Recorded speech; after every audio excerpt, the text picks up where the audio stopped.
నమస్తే, welcome to NCN news. నేను సంధ్య. బులెటిన్లో ముందుగా హెడ్లైన్స్ చూద్దాం. నిడదవోలు గోలింగేశ్వర స్వామి దేవస్థానంలో వైభవంగా హనుమాన్ చాలీసా పారాయణం.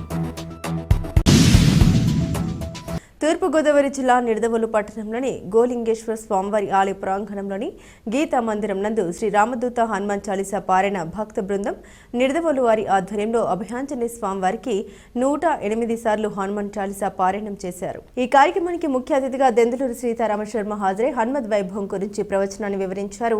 హనుమాన్ చాలీసా పారాయణం చేయడం ద్వారా సకల దోషాలు, రోగాలు మటుమాయం కావడమే కాకుండా సకల శుభాలు కలుగుతాయని తెలిపారు. హనుమాన్ చాలీసాను తులసిదాస్ రచించారని తెలిపారు. భక్తి శ్రద్ధలతో మంగళవారం, శనివారంలో హనుమంతునికి తమలపాకుల దండలతో పాటు సింధూరంతో అర్చించి పూజిస్తే అష్టైశ్వర్యాలు చేకూరుతాయని తెలిపారు. రోజుకు 3 సార్లు హనుమాన్ చాలీసా పారాయణం చేయడం ద్వారా స్వామివారి కరుణ కటాక్షాలు లభిస్తాయని తెలిపారు. హనుమంతుడు శ్రీరాముని దాసుడు, భక్తుని ఆయన స్మరిస్తూ హనుమాన్ చాలీసా పారాయణం చేస్తే శ్రీ సీతారాముల స్వామివార్ల కృపా కటాక్షాలు ఉంటాయని వెల్లడించారు.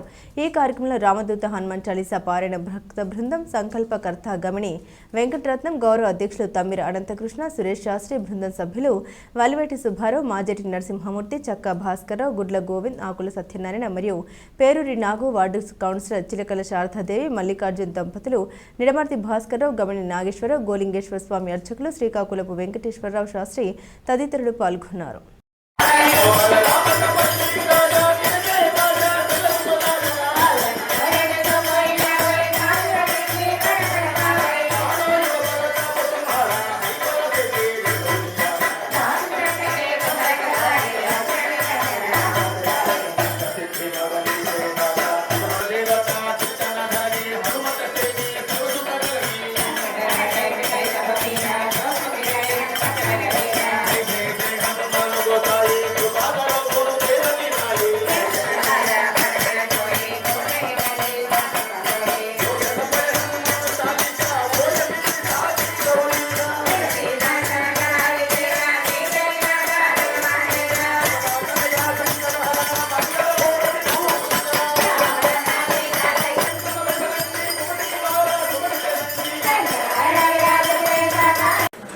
పరమేశ్వర స్వరూపమైన సభకు నమస్కారం. సభాయై నమః. శ్రీ రామదూత హనుమాన్ చాలీసా బృందం వారందరూ కూడా ఎంతో గొప్పదైనటువంటి క్రతువు. ఎందుకు అంటే మీరందరూ కూడా ఇక్కడ ఉన్నవాళ్ళు భగవద్భక్త భక్తులండి. భగవంతుడు తన భక్తుడి కన్నా భక్తుల్ని చూసి ఆనందిస్తాడు అని శాస్త్రం. భగవద్భక్తుడు ఎవరిక్కడ? స్వామి హనుమ.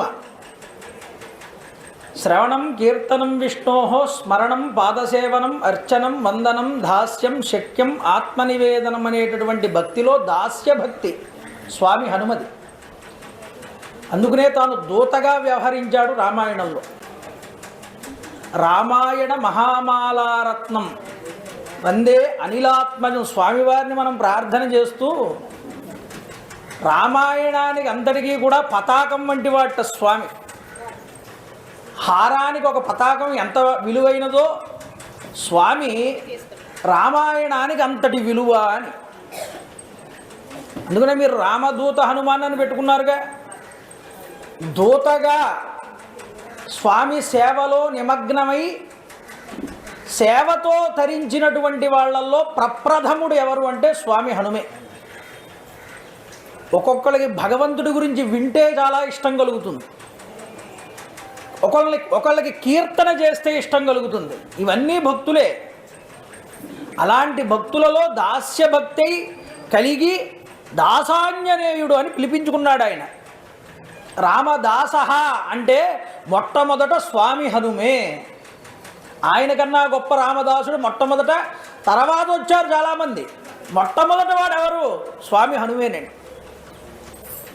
మీకు మరొక ఆశ్చర్యకరమైన విషయం ఏమిటి అంటే, ఎక్కడ రామ కథ వినబడుతూ ఉంటుందో ఎత్ర ఎత్ర రఘునాథ కీర్తనం తత్ర తత్ర కృతమస్తకాంజలి బాష్పవారి పరిపూర్ణలోచనం. ఎక్కడ రామకథ వినిపిస్తుందో అక్కడ స్వామి హనుమ ఉండి తీరతారు అన్నారు శాస్త్రంలో. కళ్ళంపట నీళ్లు పెట్టి రామకథ వింటాడట. మరి ఎక్కడ హనుమత్ భజన జరుగుతూ ఉంటుందో అక్కడ సీతాదేవితో సపరివారంగా వచ్చి కూర్చుంటారు రామచంద్ర ప్రభు. ఏమిటండి ఈ యొక్క గొప్పదైనటువంటి విధానం? చూడండి, 108 సార్లు సుందరకాండ పారాయణ చేస్తే ఎంత ఫలితం వస్తుందో హనుమాన్ చాలీసా పారాయణ చేస్తే అంత ఫలితం అని చెప్పారు శాస్త్రం. అలాంటిది మీరందరూ సంకల్పం ఎలా చేశారు? 108 సార్లు హనుమాన్ చాలీసా చేస్తున్నారు. ఎంతకన్నా గొప్ప విశేషం ఏముందండి? హనుమత్ పూజ జరిగినప్పుడు రాముణ్ణి ప్రార్థన చేసి మొదలు పెట్టాలి, మళ్ళీ రామ ప్రార్థనతో ముగించాలి. ఇది శాస్త్రం.